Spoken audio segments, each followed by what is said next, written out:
you don't really know who you are or what you are until you put a really big challenge in front of you.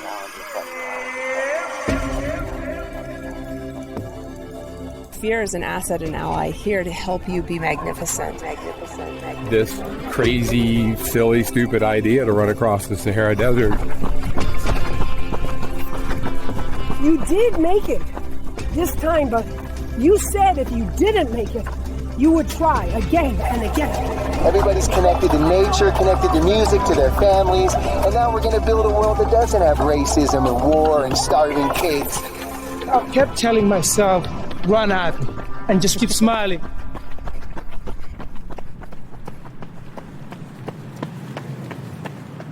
Well, hello there, everybody. Welcome back to The Extra Mile. My name is Gene Gerkoff. It is a beautiful morning in New York City. Another run on the East River, about 6:30 in the morning, sun coming up over the east, a little bit of a breeze. Couldn't ask for a nicer morning and couldn't ask for a better episode today. I am so excited with Daniel Epstein, the founder of the Unreasonable Group. And Daniel is going to explain what the Unreasonable Group is much better than I can. But I met Daniel a few years ago, and when he was sharing with me what they do, the types of companies that they back, it's basically like a fellowship program and an investment arm. And they go out looking for the most unreasonable companies that are looking to have an impact on the world and help those companies make that unreasonable goal, that unreasonable vision, reasonable. I'm talking about things like nuclear fusion that could power the planet. I'm talking about things like self-propelling drone boats that slither through the water like a snake and clean the ocean. Incredible stuff that they're doing. Always loved Daniel. Been trying to get him on the podcast for a while. He was visiting New York from Boulder, Colorado a few weeks ago. We were able to make it happen in Central Park. And you'll hear it was threatening to rain at the beginning. And sure enough, the skies opened up about halfway through, and you'll just hear the pouring rain on us. And you know what? Who better to record a podcast in the pouring rain with than the founder of the Unreasonable Group? You know what? I think we all need to be a little bit unreasonable. And that's actually a nice little segue into a shout out for our sponsors at Aftershocks, who are always encouraging us to be unreasonable. Actually, this month, their kind of challenge for us is to redefine our possible. So it's a nice little tie in there. Think about something that previously you thought was impossible for yourself. Maybe it was running a marathon. Maybe it was getting a certain kind of job. Maybe it was doing a plank or chin-ups. For me, I'm trying to do 10 chin-ups. I'm up to 6. Redefine your possible. A few months ago, I couldn't do any chin-ups. We love Aftershocks. They're always pushing us to, exceed our boundaries, to get out of our comfort zones, to redefine our possible. And we love their headphones. As you know, they make the amazing bone conduction headphones that they don't go inside your ears. They rest on your temples and through bone conduction. That's how they get the sound into your ear. They've got a new model out, the Aeropex, which, if you can believe it, are even better than the Treks in the Air, which I've loved. Most comfortable headphones I've ever had because they go in, on your temples. They don't go inside your ear. They never fall out. They don't feel like they're clogging up my ear. And also, obviously, of course, for safety, it's great to hear what's going on around you when you're running. So, huge shout out to Aftershocks. Check them out. If you'd like a $50 discount off an Aftershocks Endurance Bundle, go to charitymiles.org/aftershocks. AFTERSHOKZ. Big thanks to them for sponsoring us. Big thanks to Dan for sharing his story with us. Big thanks to all of you for joining us wherever you are. Turn up your volume. Turn on your charity miles. Come along for the walk or the run with me, Daniel Epstein, in Central Park, New York City. I hope it's not raining where you are. Every mile matters.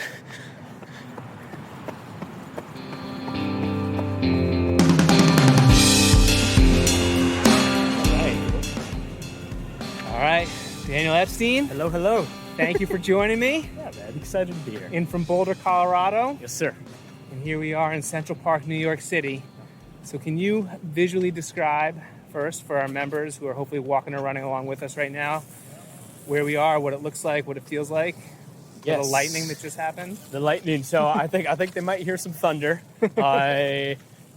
maybe in the distance, but it might get closer. It might get closer. I just mentioned I had a little amber alert thing, or is it amber alert? No, We got a flash flood. Flash flood alert. Hopefully Not amber, not amber. Flash flood alert. The sky is like a silver gray. It's early evening in August in New York on one of those kind of stormy afternoons, and the grass in Central Park is like green and lush, and pavement's wet, and there's the thunder. There's the thunder. You see a couple colorful umbrellas and just people walking about Yeah, like it's actually us. not as crowded because of the... No, it's perfect. It's drizzling a little bit. A little bit, not really. Threatening to rain. Yeah, it's definitely threatening. But it's holding it in. You know we might what? be using we have an umbrella. Yeah. But I thought it would not be unreasonable, or it might be a little unreasonable for us to go do a walking podcast in Central Park in the rain. You'd be the first podcast Oh, yeah? I've done in the rain. It might mess with the audio.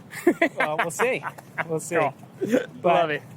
I love it. I'm so I couldn't pass this. No matter what, like thunder, hail, whatever, I want to do this podcast because I've been looking forward to it for a long time.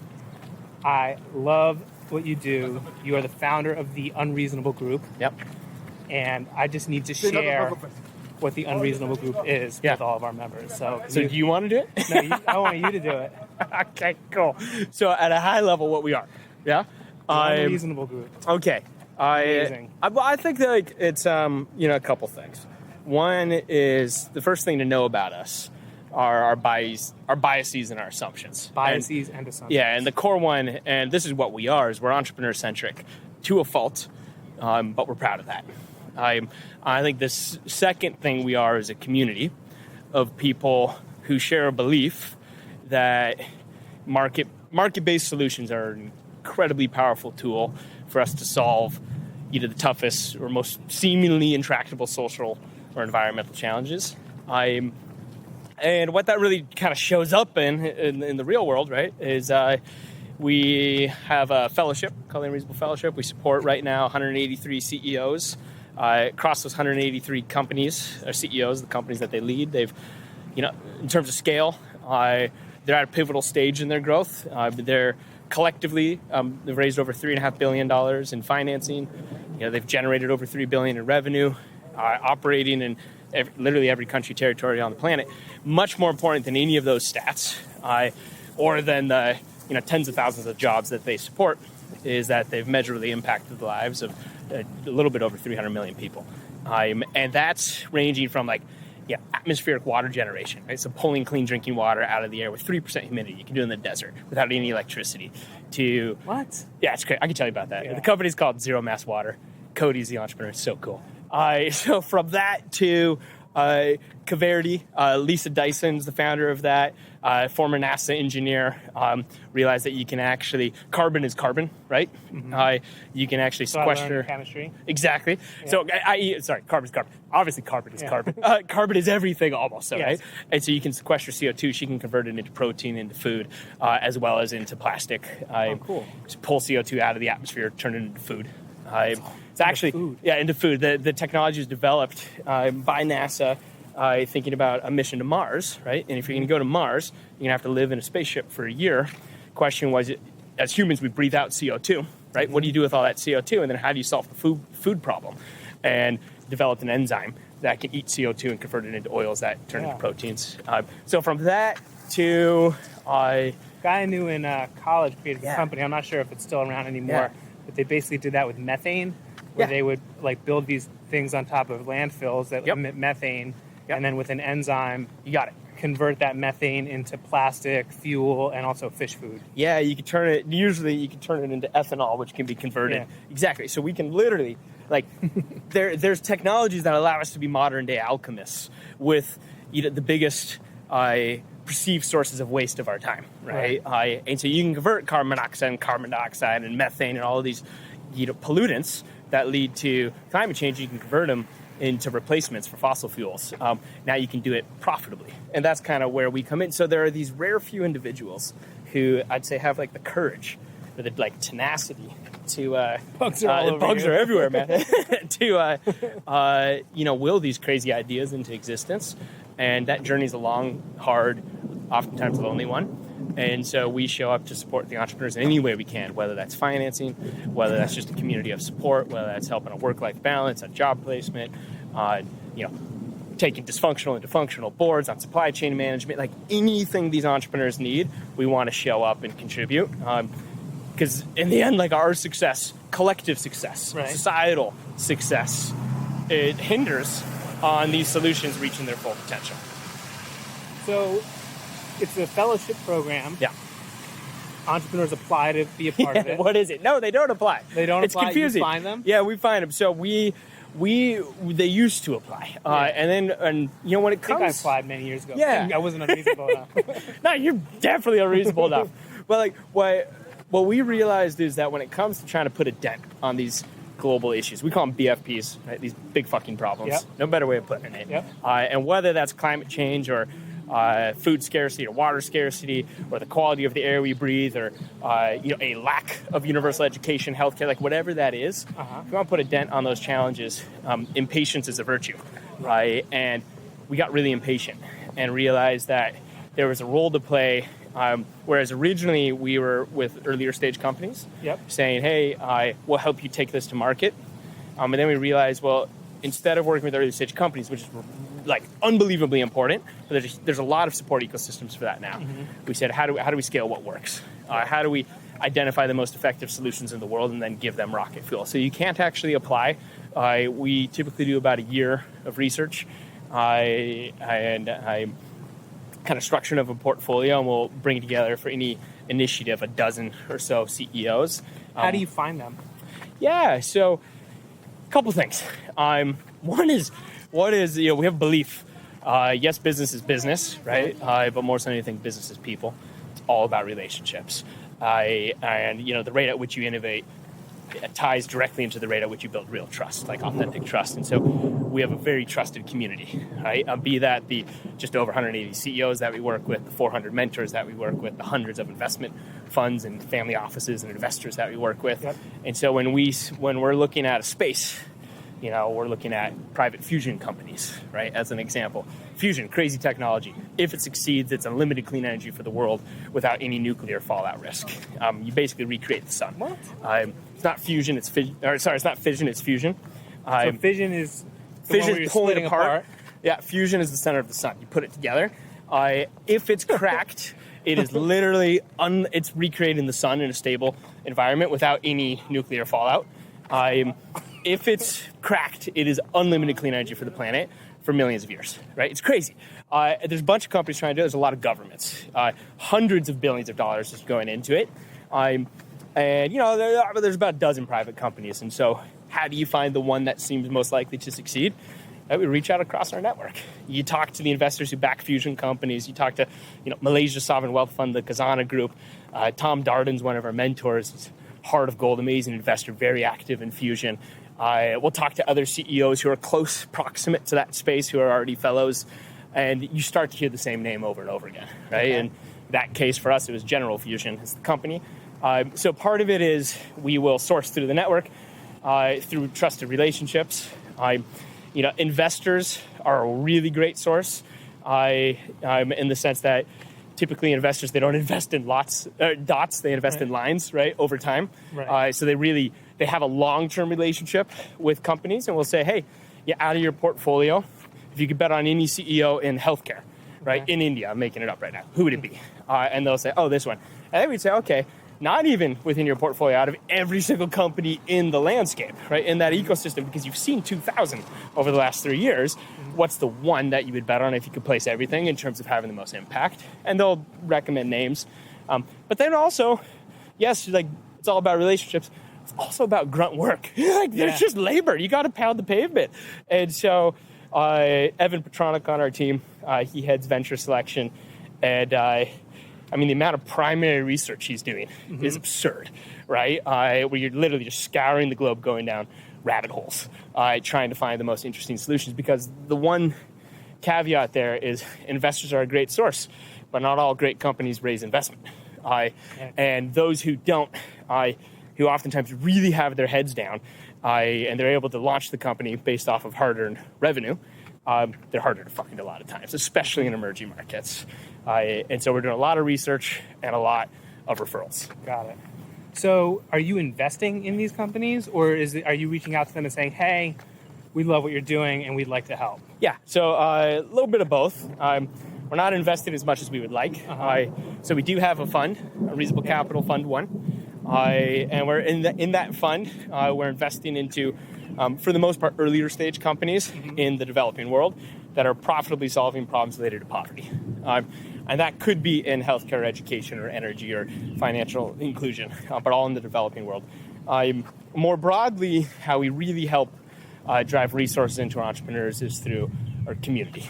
And so if you're an entrepreneur and you are a fusion company and you're looking to raise a $200 million round, it's a pretty hard round to raise typically, right? That's oftentimes going to come from extremely high net worth individuals who understand the science, or governments. Basically, that's almost or it. Banks? Would a bank invest in it? Probably not. It's probably too risky. Okay. And so what we would then do is we'd say, great, okay, you're raising this round. Here's the details of it. We will then reach across our network to find those funders for you and connect you to them. And that's how we drive the most amount of resources, is through the community. So you can almost think of us as as like a broker dealer, although we're not making fees and stuff off of that. We just want to drive investment into the entrepreneurs we support, and we want to drive investment that is, I use these words kind of lightly. I don't want them to be divisive, but values aligned.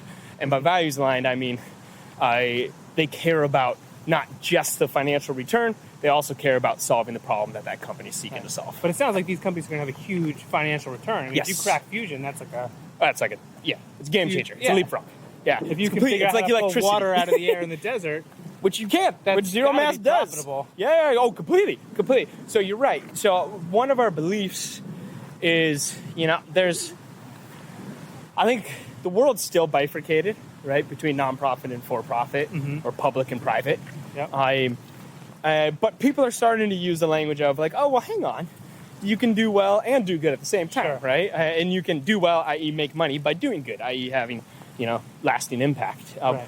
Our belief is that the future titans of industry, the most valuable companies of tomorrow, will be those that are solving the most pressing challenges of today. And that's because they're creating so much more value in the world.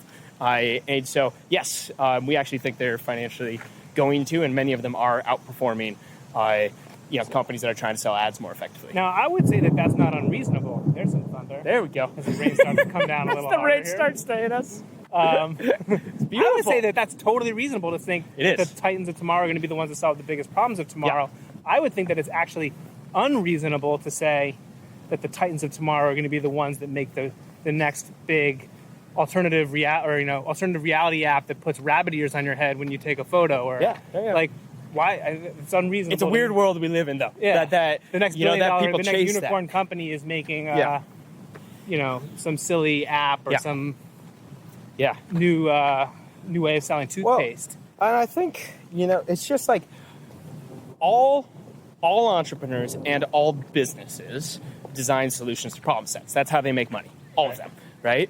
And I think it's a really liberating realization when you sit back and, as an entrepreneur, you realize, oh, hang on, I can choose which problem sets I want to solve. Yep.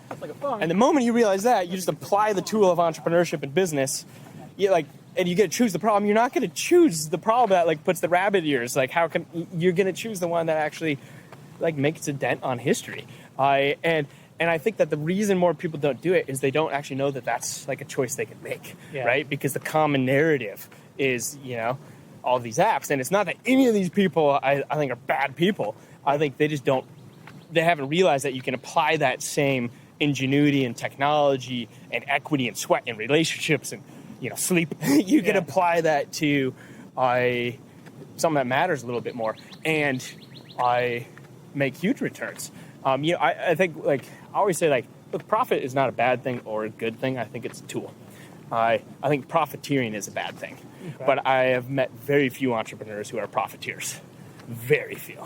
I think that we just need to tell the stories more about what's possible, what's solvable, to demystify that. Because I think a lot of people leave that up to the Mahatma Gandhis and, the Mother Teresas of our world. They're saying those are the miraculous saints, and they are. But any entrepreneur, I think, can have just as much impact. Love that. So, so many questions I want to ask you. Let's go into some of the other companies that you backed. Because I just think they're amazing. Whenever I look on your website, I'm like, I just can't believe that these people are doing this. Yeah, neither can I. It's crazy. There's about, it depends who you talk to. 1.1 to 1.3 billion people today don't have access to electricity. That's a pretty crazy statistic. To put it in perspective, and anybody who's tuning in, you can fact check this. It's nuts. That's more people today without electricity than before Thomas Edison turned on the first light bulb. That's because of population growth. Whoa. How crazy is that? There are more people today without electricity than before electricity. That's crazy. And in the world we live in, it's so upsetting because what that leads to, right? So not having electricity is not just... I'm holding the umbrella because I don't want the podcast recorder to get rain on too much. Wet and lose the recording. This is gold here. Well, not having electricity is a lot more than just inconvenient, right? The most common replacement for electricity is kerosene. Mm-hmm. So this is really prevalent in emerging markets, especially sub-Saharan Africa, but really across the developing world. If you have a kerosene lantern in your household or in your hut, and that's burning, that's the equivalent of every man, woman, and child smoking two packs of cigarettes every day. Ooh. So that's what it does for air quality. It's also ridiculously expensive. If you're not using, it's also extremely dangerous, right? Kerosene is burning jet fuel. It's the same thing as jet fuel. If that tips over, burns down your whole hut. The amount of deaths that are caused by this, the stats are just kind of horrifying. If you're not using kerosene, you're typically using charcoal or wood. This leads to statistics like 98% deforestation rates in Kenya, largely for fuel for cooking and lighting. So there's a lot of companies out there that are moving the needle in huge ways. Greenlight Planet, they've brought solar to 22 million people who formerly had kerosene. And how do they do that? They did it profitably. It's the first thing I'll say. It's market-based. Just a quick, D-Light has brought solar to over 80 million people. Zola has These are all companies that you backed? Yeah, these are all ones that we support. And they're how they do it. So one thing that most of us don't know, like in Manhattan or in Boulder, is the rate of cell phone proliferation across the developing world. You probably know this. Yeah, everybody's got a phone. Everybody's got a phone. Not only does everybody have a phone, everybody usually has two phones.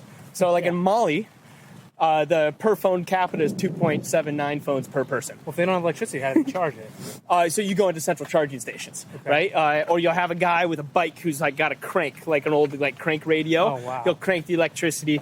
You'll pay him 10 cents. They'll charge your phone, right? Wow. Or they'll have a solar panel, right? So there are ways to always get your phone charged. If you don't have electricity, though, to your whole point, you're paying income, right? To be able to do it. So what a cell phone means is it also becomes a payment gateway. Right? So we work with companies like Paga in Nigeria.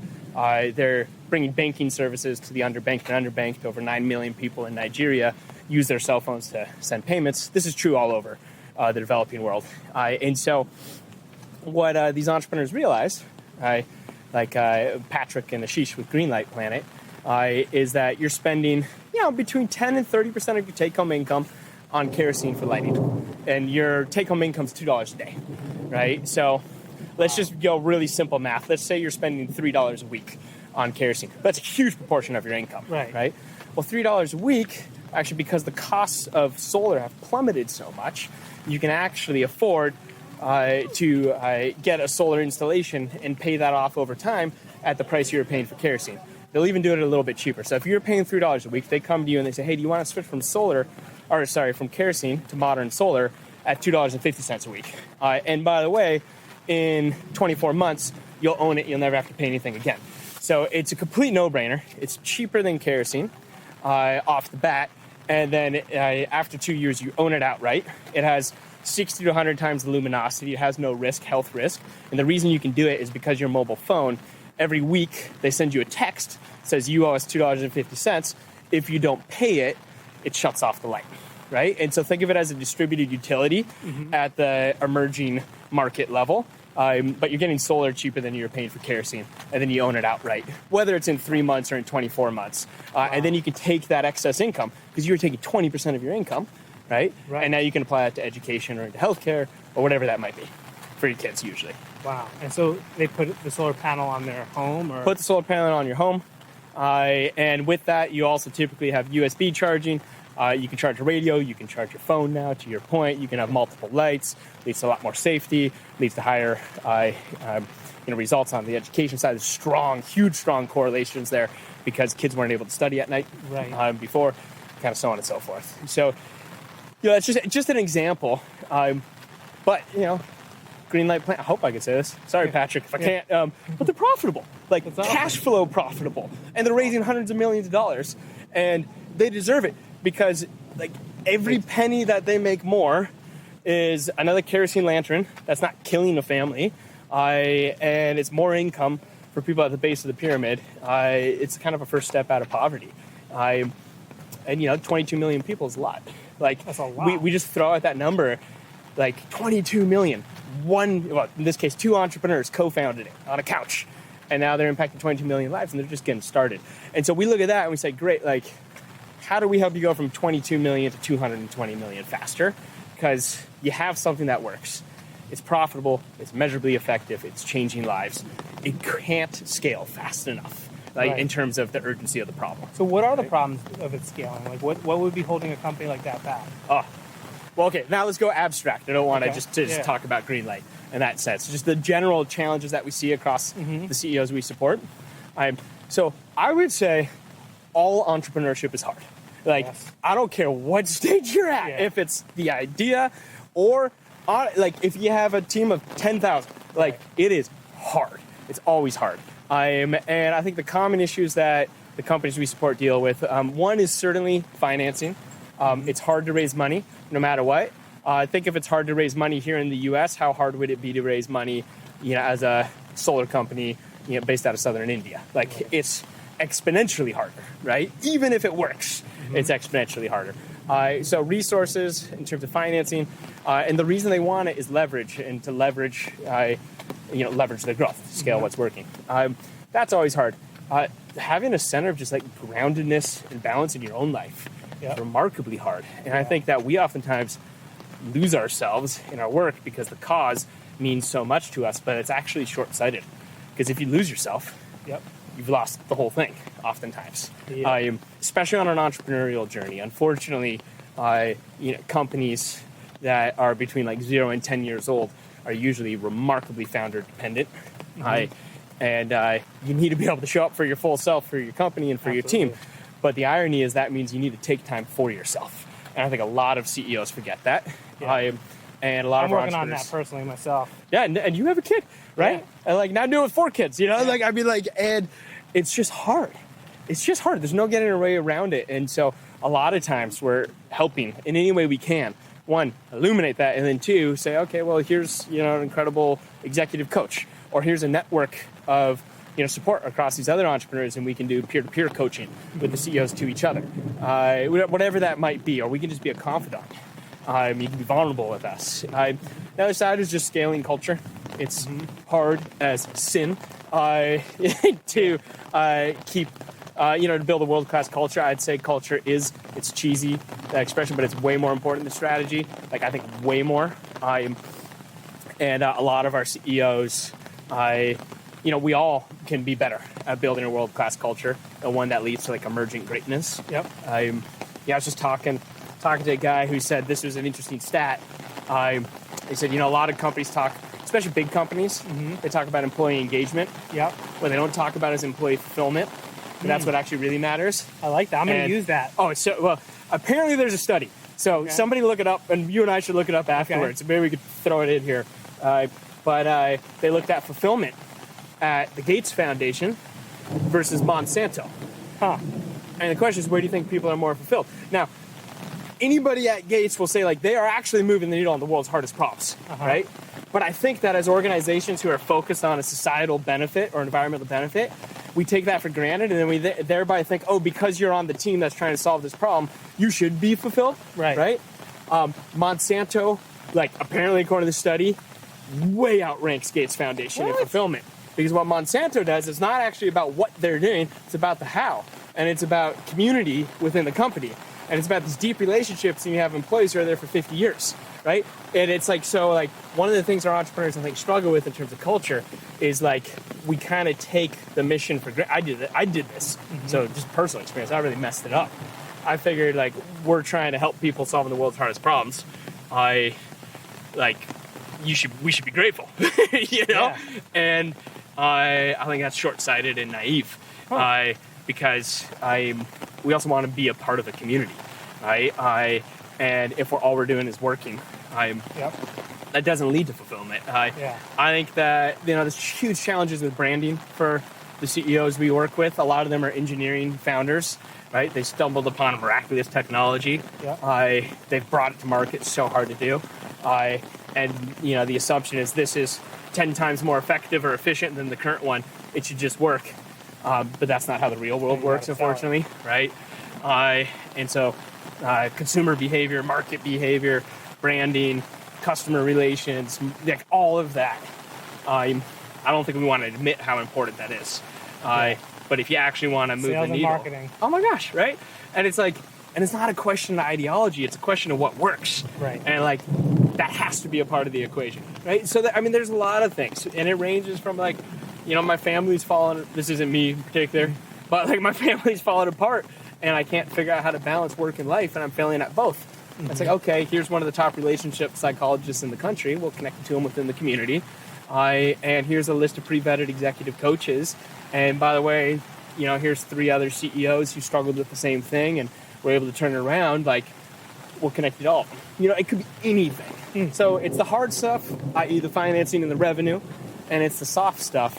But I would actually say the soft stuff is harder. If that makes sense. Does that make sense? Totally makes sense. Yeah. I mean, I feel so much of that, like the work-life balance, like so much of what you said resonates with me as an entrepreneur. I'm not, you know, operating on the level of nuclear fusion. But it's all the same. But, you know, like it's taken me 7 years to only start to get a grasp on some kind, and I don't have any grasp on it really, but just to start trying to get a grasp on work-life balance. Well, like, you know, my wife can be talking to me and I don't even hear what she's saying because I'm thinking about, even if I'm not on my phone, but like my mind is it's moving somewhere else. And I'm like, I gotta, if I want to have a family, I need to figure out how to be more present at home. Sales and marketing, I was just a guy with an idea with charity malls. I had no idea about sales, no idea about marketing. I've had to learn both of those things on the go. So, yeah, I mean, all of what you're saying resonates. Yeah, it's interesting. And I think it hits most entrepreneurs. I think that's the thing that's really important, is like there's this really common expression, and I mentioned it too. It's like somebody said that being a CEO is the loneliest job in the world. Yeah. That's oftentimes because as a CEO you hold all of the challenges in. Right. Because you don't want to expose them to everybody else, right? Right. You have to show up for your board, or you feel like you have to show up for your board in this way, and you got to protect your team from all the anxiety, and you want to shoulder this from your family, and you like, you know, like you're holding all this weight. And I think the biggest thing we do for the entrepreneurs we support is we say, like, you don't have to be that anymore. Like, and actually, like, amongst each other, we can seek refuge, you know, and we could be vulnerable and we could be real. And this doesn't have to be lonely, because here's 180 other people who are on the same journey. And although you're working on fusion and you're working on, you know, drones that autonomously plant trees, and you're working on healthcare. That's a real one. I'll tell you in a second.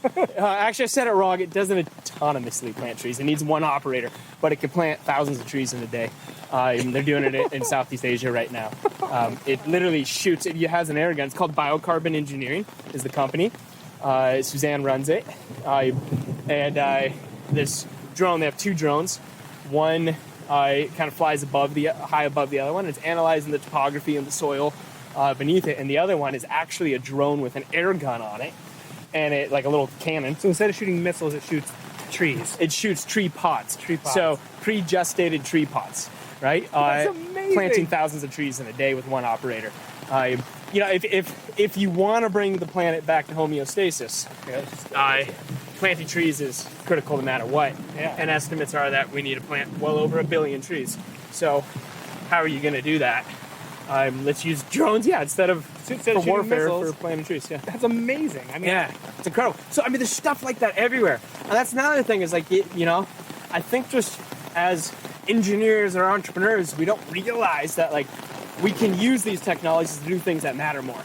You know, the same entrepreneur who starts a drone company to take better photos of you could create a drone company that can plant billions of trees. Like, the same entrepreneur. It's just like, go after solving problems that matter more.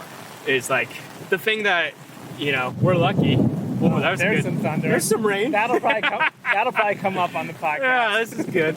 I don't think the hard stuff will come down for a while, though. Yeah, right. Yeah, I hope not. No. Who knows? It's coming down good right now. So yeah, it's just cool to be immersed in this community. But that's the biggest thing, is to say, like, you're not in it alone. You have this network of other CEOs who have the same challenges. They get the uniqueness of what it means to, like, be obsessed with trying to bring something into the world, and that feeling of having to shoulder it, right? And when you don't have to shoulder it anymore, it's like cathartic, and everybody's there to support you.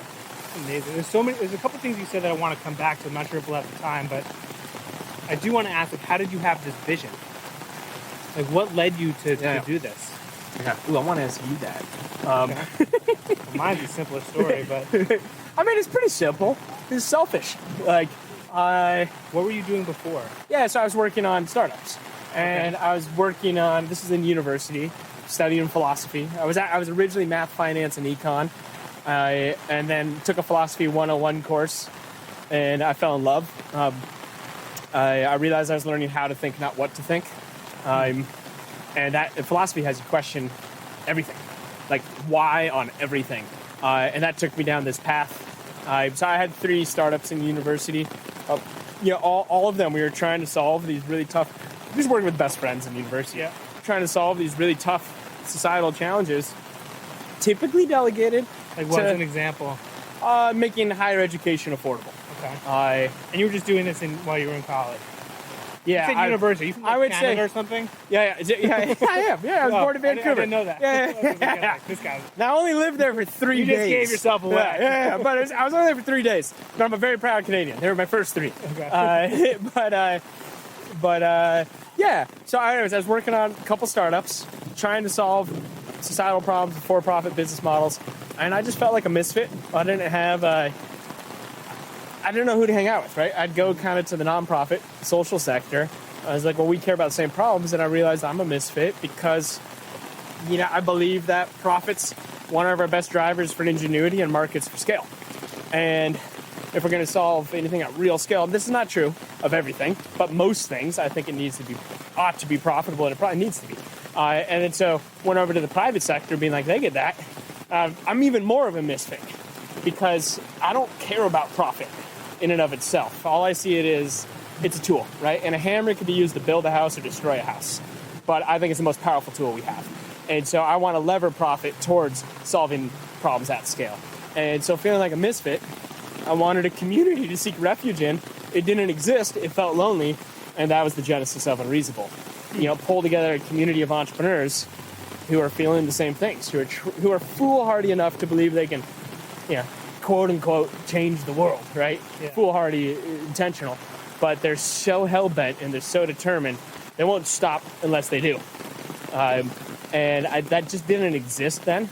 And now, once we started Unreasonable, there began to be a lot more support systems for entrepreneurs trying to solve social challenges. And that's why we pivoted to later stage as well, as there's a huge dearth of support for now you have something that works. How do we take it to the next level? There wasn't a similar type of community of support. So that's why we transitioned. How did you start? I mean, when you started, how did you rally? Because one of the things which we haven't talked about yet is how many amazing partners you brought in to this fellowship. You kind of talked about, we can get you the best executive coach and the best, all these, you have partnership with Barclays, Pearson's, you have incredible partnerships with some of the biggest companies in the world that have come together to support this vision. How did you go from a guy with this idea to building that community? Because going from one guy with an idea to working with all these amazing organizations is amazing. So I think the first thing to do is actually acknowledge.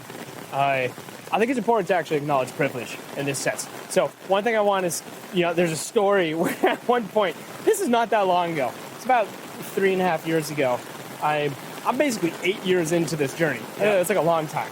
and I have maxed out all 3 credit cards and I'm about $1 million in debt, right? And I don't know how I'm going to make payroll. The money's not there to make payroll in 2 weeks' time. Yep. So that's 3.5 years ago. 8 years in, right? And I wanted to... You're 11 years in now. Yeah, exactly. 8 years or 3 years ago, you were in this predicament. Yeah. And at the same time, I'm getting like an award for like Entrepreneur of the World alongside of Richard Branson and like Forbes 30 most impactful entrepreneurs on the planet, you know? Yeah. And I wanted to write a post and be like, okay, 2 things. 1, this is kind of bullshit. Don't believe your press releases. Right. But 2, like, people think you made it from the outside when you are struggling, right? And the world needs to know that this isn't an overnight thing. And so I wanted to say, you know, like, look, this is reality. I'm going to make it work. I guarantee it somehow, right? And then I talked to a friend, Andrew Hyde, in Boulder, and he said, you can't write that post. And I said, why not? And he said, because what's your rock bottom, right? He's like, you're $1 million in debt, maxed out on 3 credit cards. If this doesn't work, what's your rock bottom? My first answer was, it's going to work. I said, no. But if it doesn't, I was like, I don't know. Plan B, I can go live on a friend's house, like in Malibu, right? And figure it out and then go to Stanford or whatever it is, or get a job that blah, blah, blah. I said, yeah, you can't write that post because you're in a different financial situation than most of the world, right? You don't actually have a rock bottom that hurts. And so, anyways, part of the thing I just want to say is like, you know, I walked out of university without any debt, right? Completely liberated in that sense. I was able to get a loan from my parents and from friends. Even my roommate, I was like, dude, Eric Gluster, I was like, I need $5,000 this week to make payroll. You know, like, so because I have that level of access, I was able to go through 8 years of figuring it out because it's not easy. So part of that is resilience and part of that is privilege, right? Yeah, I mean, how do you get these big partners on board? So much of what you said, yeah, I just want to like soak that in for a second because it resonates with me in so many ways. Yeah. Over our journey. So yeah, thank you for sharing that. Yeah. I've been close a few times to writing a post like that. Yeah, too. no doubt, right? No doubt. And I think you can if you acknowledge that part of the story. I'll tell you really quick. Holy shit, it is raining. It's pouring and windy. We're going to die. This is definitely the most unreasonable podcast I've ever recorded. Outdoors. The umbrella's going to lift Dan away. This is crazy. Yeah. So, I mean, you should write that post. In the first year of Charity Miles, I started it with a partner. Yeah.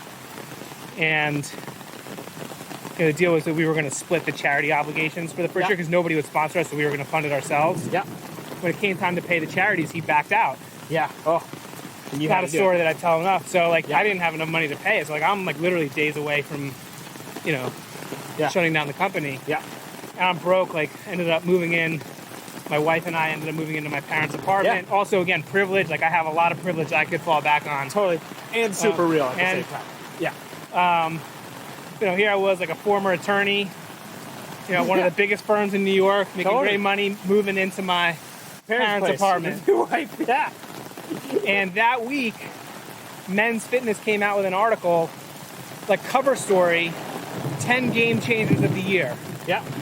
You open it up, it's like Elon Musk, Jimmy Fallon, Macklemore, and me. Now, I don't think I've really lived up to that. No. But I was like, literally like, what is I'm going dead on? broke. Yeah. And like, and you have this, that's actually something that's hard as an entrepreneur. Like, you've got this public perception, private reality. It's like a duality. Yeah. And it's hard because you can't really be total, like there's like a fetishization of vulnerability if you watch TED Talks. Exactly. You can't be totally vulnerable with everybody. Yeah. Because that could like... That's almost like, not vulnerable either. Well, it's romantic, but it could totally sink your ship. Yeah, totally right. Right? Because like the next week we started to get sponsors. Yeah. But meanwhile, if I'd written some crazy Jerry Maguire post, then... Yeah, no, we could have like not gotten our partnerships with Pearson and Barclays. That both came in like within weeks of that moment I was talking about. No, it's a real thing. I think that we do need to like unmask that, you know, as entrepreneurs, and tell those real stories. because it's liberating. And the funny thing is, I bet you Jimmy Fallon and Elon Musk don't have it easy either, right? And even just like how we talk about them, you know, I found that with so many of our mentors, so many of the CEOs we support. They're also like, you know, chair of the circular economy at the World Economic Forum and all this kind of stuff. And like, they're still struggling. Like everybody can use help. Nobody has it made. You know, we certainly don't. We're walking through like a torrential downpour. This is like, if I could paint a picture of like how hard it's raining, you're probably hearing it on the umbrella. I hope the audio comes out okay, but like, it's like the scene in Caddyshack where they go out golf, like the priest and goes out golfing with Bill Murray. That's pretty much what it's like right now. Beautiful. I'm soaked to the bone. Guess that flash flood thing was real. Yeah. Thanks. I totally dismissed it. That was the optimistic naivete of an entrepreneur. You said something at the beginning I want to come back to, which is that you grew impatient. Yeah. And I love that because it's something that I've also experienced on my journey. Like my superpower has always been endurance. Yeah. Like I can go forever. Yeah. And if it's just about like sticking at it, enduring, grit, resilience, I'm good. Yeah. But what I realized is like, you know, that's also like a weakness. And I was just too patient with certain things. And I was like sticking at the same thing over and over and over again. And I had to learn personally to develop other virtues. Yeah. So what was it in your journey that you realized that you became impatient? And what has that meant for how you've approached? I love how you talked about it, other virtues. Just a side note, in just terms of how I think about that. Because I actually think patience and impatience are both virtues. And you need them both. Yeah. There's an old friend of mine, his name's Ron Billingsley. And he started this leadership program at Colorado that I was lucky enough to be a part of. We got bagels and coffee one day in the morning. And he asked me, he's an old professor, amazing professor. But he asked me, he said, what's the definition of truth? Right? And I was like, Ron, what are you talking about? And he said, look, there are two types of truth in the world. He said, there are simple truths, and then there are profound truths. And I said, okay. He's like, you know, I was like, so what is it? And he was like, well, simple truth is a fact, right? So, like, you and I, we're walking through the rain right now. Right. The definition of a simple truth is that the opposite is not true, right? So, yeah, this is a simple truth. Right. We're doing this, right? And he said, but a profound truth, that's where life exists. And the definition of profound truth is that the opposite is also a profound truth. And so I like that we gotta acknowledge that to be a great anything in life, you actually have to hold paradoxes up at the same. So patience and impatience are virtues, right? So preach. So, but just to your point, it's I think you have to have impatience as an entrepreneur because you only have so much time and you're gonna run out of money, right? And thereby you're not gonna be able to survive and take your vision into the market. At the same rate, you have to have an unhealthy amount of patience. Because the journey is long and fucking hard. And you cannot there's this expression, entrepreneurs always overestimate what's achievable in 12 months, but they underestimate what's achievable in 10 years. Right. So true. It's so true. And so it's you have to hold both. I've always had a healthy amount of impatience.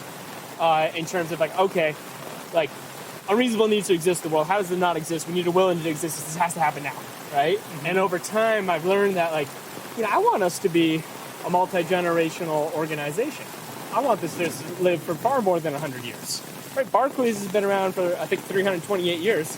Why can't Unreasonable do the same? Especially if our mission is to help the most effective solutions in the world, realize their potential. And so if that's the case. If you're around for 300 years, you're going to have to change the name to Reasonable. Well, hopefully by then, all these things are going to be totally reasonable. That's the hope, right? Well, exactly. But there will always be new edges, new challenges, new frontiers of, difficult things that need to be solved, I think. But yes, I totally agree. So I think you need both. I've always had impatience. I've learned to think much more long-term and to think much, and that leads you to investing into culture, thinking about well-being, think about how do you build something that far outlasts yourself, taking your ego much more out of the equation? How do you build up resilience in the company? And so I think you need both. But I've never, it's hard to be an early stage entrepreneur and not have a lot of impatience, you know? So how would you, because many of the people listening to this, hopefully they might not be entrepreneurs. Maybe this is interesting to them. And I think like hearing the stories of your companies that you're supporting are just like blowing people's minds right now. But how can somebody who's not an entrepreneur maybe apply some of these virtues to their own life? Yeah, great question. Love that question. First, actually, one thing I haven't done is justify the name Unreasonable. Okay. Right? And it comes from a quote. Irish playwright George Bernard Shaw said, "The reasonable man adapts himself to the world. The unreasonable one persists in adapting the world to himself." Can you say it again? The reasonable man adapts himself to the world. Mm-hmm. The unreasonable one persists in adapting the world to himself. Therefore, all progress depends on the unreasonable person. Oh, I love that. I think I've heard that before. And he's at a different time, so he's saying man. Person is the key thing here. Yep. And I think that's what it's about. It's like, it's not about necessarily starting a company. I mean, anybody in their day-to-day lives, like we look at our lives and we see an issue or a challenge that we care about, we could do something about it. It doesn't have to be an organization. It could be what career path we choose. It could be how we spend some of our free time. It could be what we volunteer. It could be our diets, what we eat. It could be what we purchase. It could be who we vote for. Like, it can be any of these things. Like, there's one of our mentors. Do you know Jeff Hoffman? You guys ever hang out? I don't think I've met Jeff. He'd be so good for this podcast. Awesome. He's an amazing entrepreneur. Just incredible. Multiple billion-dollar companies. Okay. And heart of gold. And Jeff, after he had his first exit, so in an airport, you go in and there's those kiosks and you can print your ticket. Yeah. So that was his first company because he was so frustrated with the lines. He's like, this is crazy, right? So we all have Jeff and his team to thank. They had a big exit, makes a bunch of money in that sense. And he said he's sitting back in his place in Chicago and he's watching the news. And it's kind of negative headline after, this is the news, right? Negative headline after negative headline after depressing headline, right? And he looks at the TV and he thinks to himself, he goes, man, I wish they would do something. Like, why don't they do something about this? And then this is all dialogue inside of his head, but he said he sat back and he realized, oh my God, there's no such thing as they. Right. Like, there's literally only us. And so my like, that's the thing, is like, there's no such thing as they. It's only us or you in that sense. And like, whatever it is, like, if you see something that can be done differently or better, or that you can change in your own life towards living your values, more proximately, even if that means swimming upstream, just do it. Like, that's the virtue of an entrepreneur, is like the commitment to action. And I don't care if it's a company or not. We can all have an entrepreneurial posture. Love that. Well, we kind of wrapped it up. We're pretty much at the end of the walk. I think that's a pretty strong way to end it. But man, this is one for the ages. Like, there's a few other people out here in the park. In plastic bags. It is pouring. But this has been, real quick, I need one more company that you guys have, just because it blows my mind every time. Golly, that's hard when you say it like that. Let's go with Aero Farms, because we're in New York. Aero Farms is a hydroponic vertical farm, largest in the world. It's based out of New Jersey. Garden State. Exactly. 390 times more efficient than regular agriculture. That means what would take 390 acres takes 98% less water consumption. They grow 400 species of plants right now. They're starting to scale globally. Big way. That's kind of, I think, the future of how you can bring it doesn't use any soil or any water, right? Any sunlight. It uses a little bit of water. Yeah. No soil, no sunlight. It's how you can bring extremely healthy vegetation to urban populations around the world. Love that. And I saw there's one in London that's doing it underground, right? Yeah, growing underground. They're taking over World War II bunkers underneath the streets of London, turning it into hydroponic farms. We're companies in China, like doing like Alaska Labs in China, doing unbelievable things for the future of food production. Amazing. So, yeah, there's a bunch. This is my plug, unreasonablegroup.com/companies. Our whole portfolio. Check it out. If you guys want to be just inspired beyond belief, go to unreasonablegroup.com/companies and just watch. They've got like 30-second videos on a lot of these companies. You can click on the companies, learn more about them. Caesar with the drone boats that... It's unbelievable. It's Cesar Harada, pro tip. It's like these drone boats that clean the ocean. Unbelievable. Yeah. Unreasonable.com. unreasonablegroup.com/companies. Check it out. Find them on all the Twitters and Instagrams and things like that. And Dan, thank you so much for walking with me in the rain. You're a trooper. It's awesome, brother. This is awesome. Thanks to everyone out there for walking and running along with us. Hopefully it was a little sunnier where you are. Every mile matters. That was awesome. Thanks, That was so cool.